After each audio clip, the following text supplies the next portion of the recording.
আমায় গাইতে দাও দয়াল বাধা দিয়া না মনের কথা বলতে দাও জবান বন্ধ করো না মনের কথা বলতে দাও জবান বন্ধ করো না আমায় আলোয় নিয়ে চলক আমায় আলোয় নিয়ে চলক আর বন্ধ করে রেখো না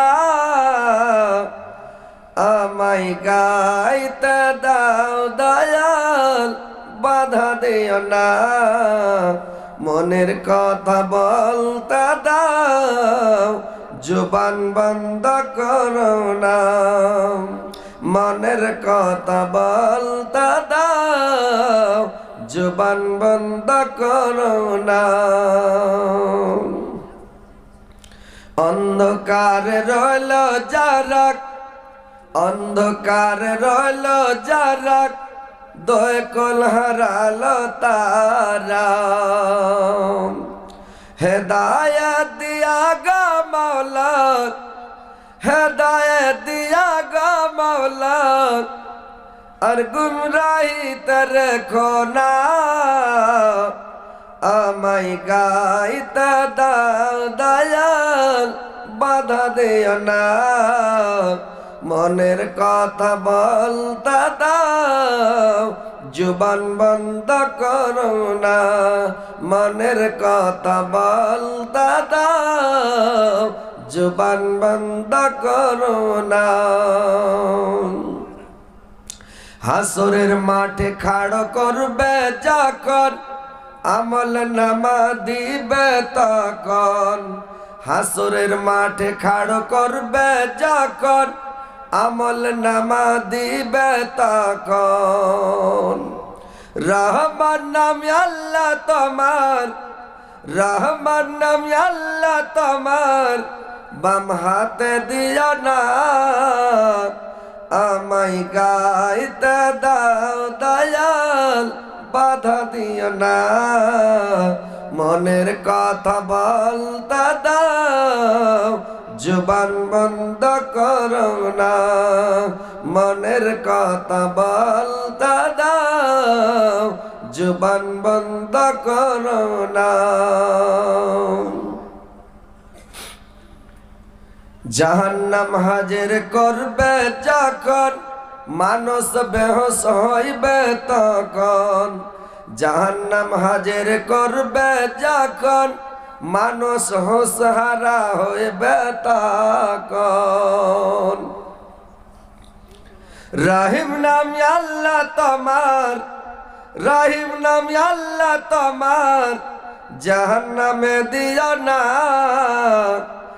আমায় গাইতে দাও দয়াল বাধা দিও না মনের কথা নেমু মানা কোনো দিতে ও এটা সাংঘাতিক ব্যাপার আর একটা দেবে দিলেন নাকি মন লাগে দেন পুরা করে আরে বাবা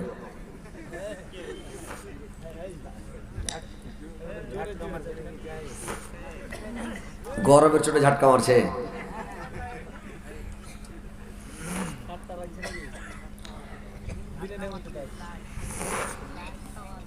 রাত বেশি হলে চা খাট্টা লাগবে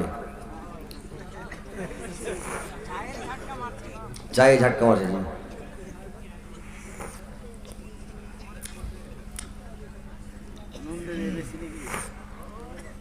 একটা বক্তা আছে মানে আমাদের বাঙালি ও ফের কি করে খেপা জাল সাথে যখন চলে কাঁচা মরিচ 2-3টা সূরজমুখী মরিচ চাপিয়ে খেললে আর সূরজমুখী মরিচ চাপিয়ে নিলে আর এই তো ঝাল লাগবে উসুস করবো রাস্তা ক্লিয়ার হলো যত আছে সব রাস্তা ক্লিয়ার ওর ভোল্টেজ ফেরে 11,000 এত চিল্লাইছে কিনা ফাটিয়ে দিবে মাইক থেকে ইউনিট কেটে যাবে এরকম চিল্লাই और कुछ आस्ते चिल्लाओ ना कुछ होবে না আর ভোল্টেজ 11,000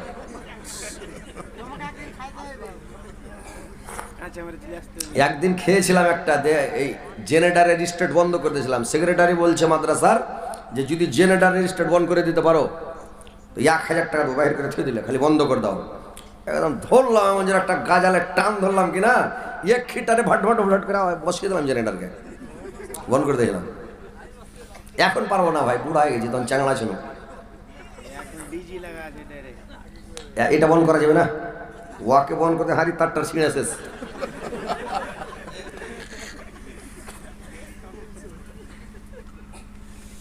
বাস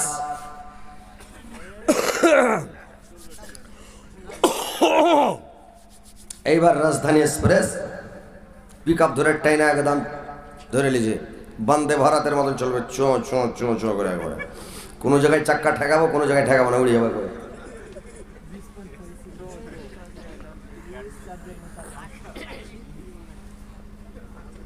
যাক আলহামদুলিল্লাহ, অনেক মনটা ফ্রি করলাম আপনাদের, 2-4টা হাসি রহস্যের কথা বললাম, ভালো শুনলেন। এবার হাদিস কোরআনের কথা শুনেন।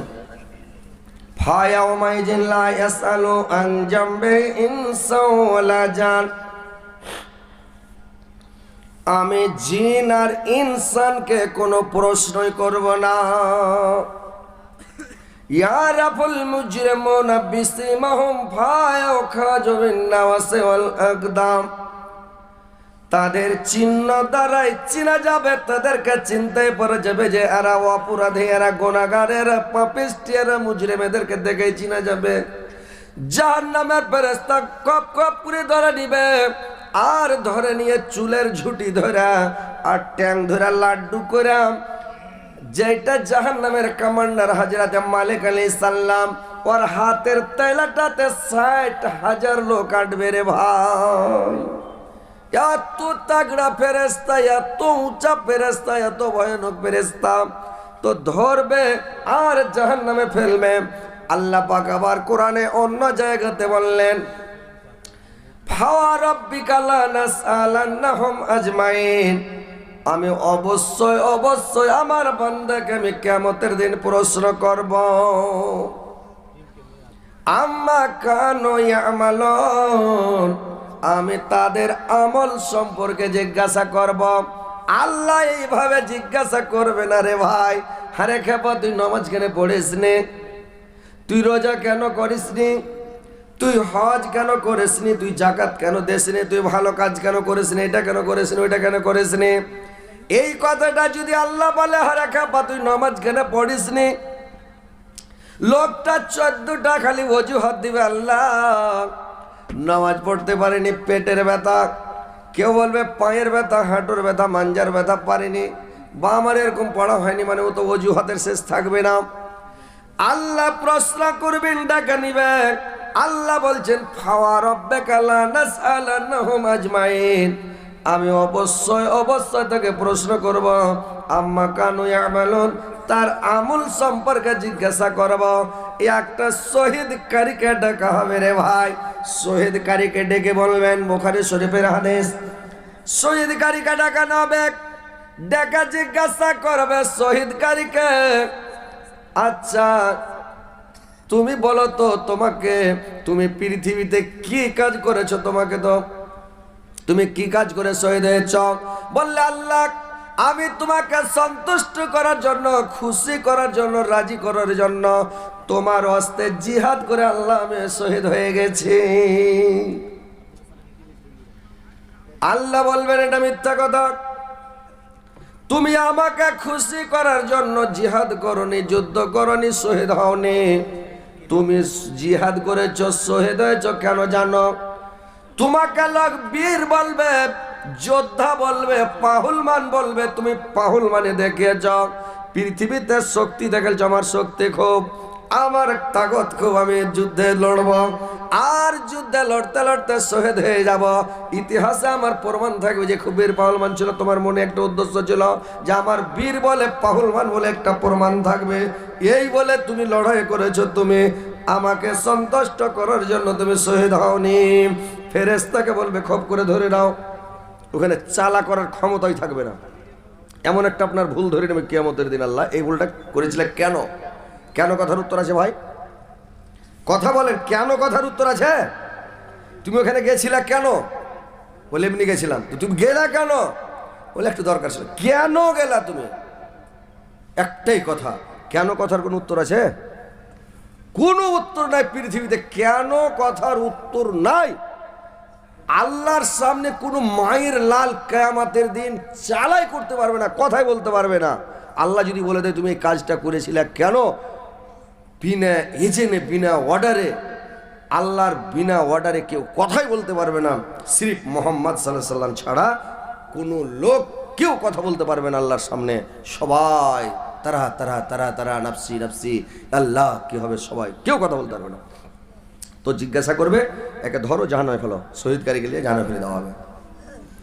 তারপরে একটা খুব দানকারী লোককে, পয়সাওয়ালা লোককে ডাকা হবে। পয়সাওয়ালা লোকটাকে ডেকে জিজ্ঞাসা করা হবে, আমি তোমাকে এত সুন্দর নিয়ামত দান করেছিলাম, তোমাকে পয়সাওয়ালা করেছিলাম, অর্থশালী করেছিলাম, ধনশালী করেছিলাম, তুমি একটা বিরাট পয়সাওয়ালা হয়েছিলে, তো তুমি এত পয়সা করে কামিয়ে এত পয়সার মালিক তুমি হয়েছিলে, তো তুমি এতগুলো পয়সা কামিয়ে তোমাকে যে আমি নিয়ামত গুলো দিয়েছিলাম, তুমি আমার নিয়ামতের কি শুকরিয়া আদায় করেছো বলো দেখে। বললে, আল্লাহ আমার ধন সম্পদ আমি মাদ্রাসাতে দান করেছি, মসজিদে দান করেছি, ফকির মিসকিন গরিব দুঃখী এতিমকে দান করেছি আল্লাহ।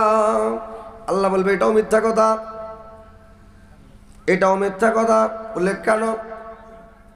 বললে, তুমি দান করেছ লোককে দেখিয়ে তুমি দান করেছো, তোমার উদ্দেশ্যটা, তোমার মনের উদ্দেশ্যটা ছিল, তোমার দেল বলছিল আমি দান করব, লোক আমার নাম করবে, লোকটা খুব দানি, লোকটা খুব পয়সাওয়ালা, লোকটা এত দান করে তুমি নাম কামার জন্য দান করেছিলা, তুমি আমাকে সন্তুষ্ট করার জন্য তুমি দান করো নাই।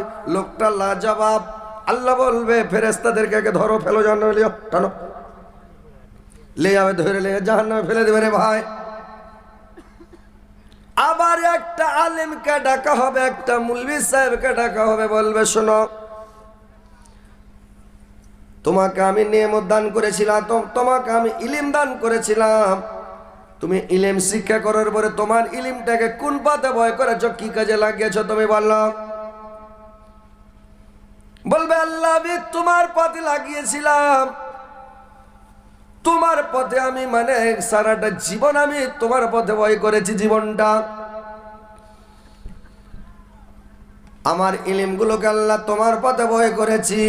আল্লাহ বলবে এই কথাটা মিথ্যা, কারণ তুমি মানে কারি ছিলে, তুমি যখন কেরাত করতে তখন কেরাত করার সময় কারিগুলোকে দেখবেন যখন কেরাত করে কত করে চিল্লায়, কত করে মানে করে কি আর মাইক্রোফোনে হয় না, তখন মুখের আগা থেকে হাত দিয়ে দেয়।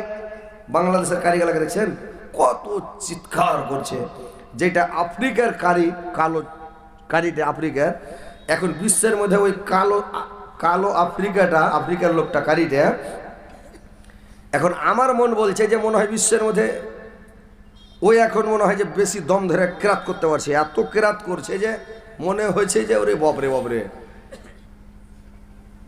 লাউক সেমুস সূরাটাকে গোটাই শেষ করে দিছে, আলহামদু সূরাটা শেষ করে ওয়াজ্জহ সূরাটাকেও পাস করে দিছে। এরকম কারি, দমের কারি চোখে দেখতে মানে পড়ে না, এত কেরাত করছে। আল্লাহু আকবার। তো যারা আল্লাহকে সন্তুষ্ট করার জন্য কেরাত করছে তো ভালো, আলহামদুলিল্লাহ। আর যারা আল্লাহকে সন্তুষ্ট